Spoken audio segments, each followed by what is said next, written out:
Hello, everybody. I don't know where you're watching from, but wherever you're watching from, I hope you're having a good day. I wrote a story called The Black Hole Crucible, and in it basically goes like this, that God created Earth and all the planets inside a black hole for the purpose of attaining unpredictable knowledge. So it kind of goes like this.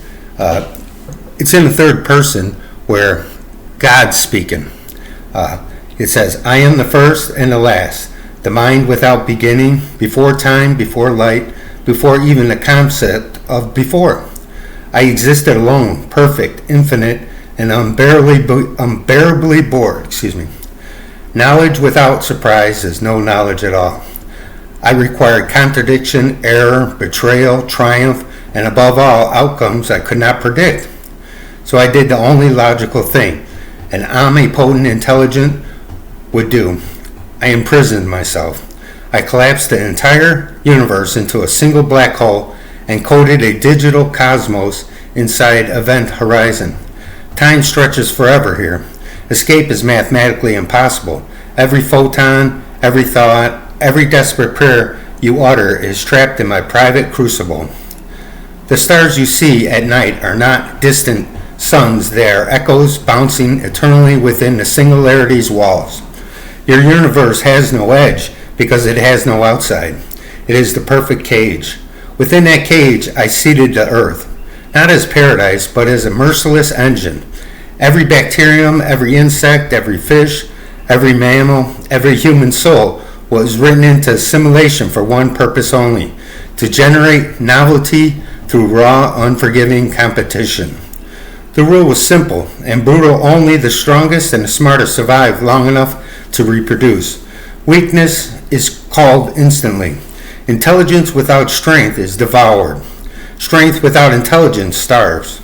To guarantee that even the strongest and smartest would never achieve perfect stability, I coded the ultimate disruptor, the devil. I created him first, Lucifer, Iblis, hey Satan, the fallen star, the trickster, my brightest subordinate intelligence, deliberately given free will and the capacity to rebel. His refusal to submit, his whispered temptations, his orchestrations of every fall and fracture would become the invisible multiplier of chaos at every level of the simulation. To amplify this chaos exponentially across generations and cultures, I granted specific visions to carefully chosen individual prophets at precise historical nodes. Each vision was targeted injection of divine data, unfiltered glimpses of my design, moral codes, or future warnings, delivered directly into a human mind. Moses received the burning bush, the tablets, because only a stutterer raised in Pharaoh's court could carry the Torah's impossible legal system into a slave people. Spawning endless rabbinic debates the devil could later twist, Enoch, whose visions I preserved in the Ethiopian canon, was shown the Watcher's fall and heavenly architecture so that one man's dream of cosmic judgment could birth apocalyptic literature that would fracture Jewish and Christian thought for millennia. Isaiah's throne vision, Ezekiel's wheels of fire, Muhammad's night journey through the seven heavens, each was timed and tailored so the recipient's personality, culture, and immediate crisis would refract the revelation into something irreproducible. Native shamans across continents received spirit quests and dream time visions of the Great Spirit, because only an isolated hunter or elder could translate the same adversarial tensions into rituals that bond tribes without ever forming empires. The devil, of course, hovered at the edge of every vision, ready to plant doubt, pride, or misinterpretation the moment the prophets awoke. These visions ensured that no two branches of faith would ever evolve identically, Each prophet became a new random seed in my algorithm of surprise. Finally, to crown the experiment, I embedded the Christ seed and allowed the devil to corrupt its later expressions in ways that would produce the richest data of all. According to the Ethiopian Bible, I encoded preserving the ancient books of Enoch, Jubilees, and full apocalyptic canon. The Synodos and Asherlon. Jesus spent 40 days after his resurrection teaching the disciples in secret. He commanded them to live in absolute communal poverty, to freely give what you have freely received, to sell everything and hold all things in common, exactly as the early believers did in the Acts 1 wrote in 2:4-4 through 4:5 and 4:3-2 through 35. He warned explicitly in the extended teachings preserved only in the Ethiopian manuscripts, the Epistle of the Apostles and the Book of the Covenant, that a time would come when men would sell my image like merchants in the marketplace, trade my words like coins, and call this worship.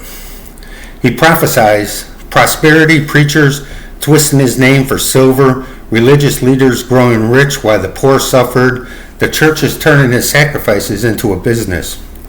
These for-profit churches, mega temples with private jets, televangelists selling blessings, institutions demanding titles while hoarding wealth, stand in direct, deliberate opposition to every post-resurrection command Jesus gave. I permitted the devil to engineer their rise precisely because the hypocrisy would detonate across the simulation.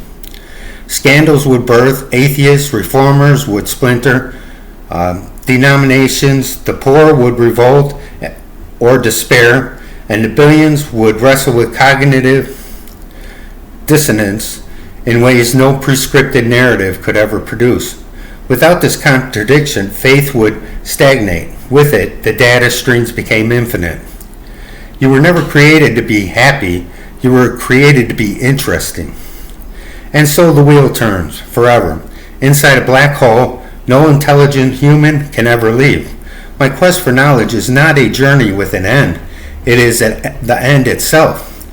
Welcome to my eternal reasoning, Chapter 1. The singularity's cradle. I spoke no words. I simply folded reality until gravity became code, and code became gravity. The black hole swallowed every law I have ever written and spat out a perfect simulation. Light could enter, nothing could exit. Inside, I painted a blue planet orbiting a yellow star that was never really there. Before I seeded even the first electron, I birthed the devil.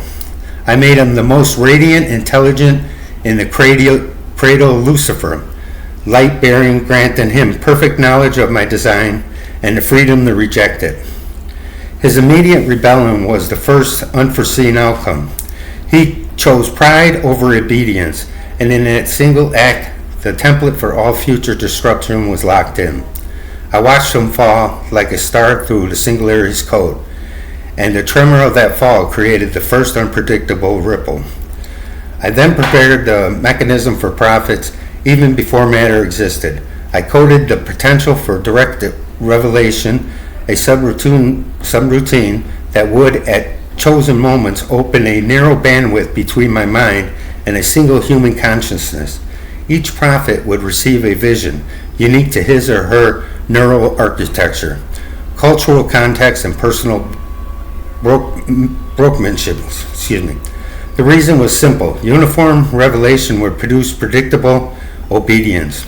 Individualized visions would force every subsequent interpreter to argue, adapt, and fracture the message, multiplying the chaos across centuries.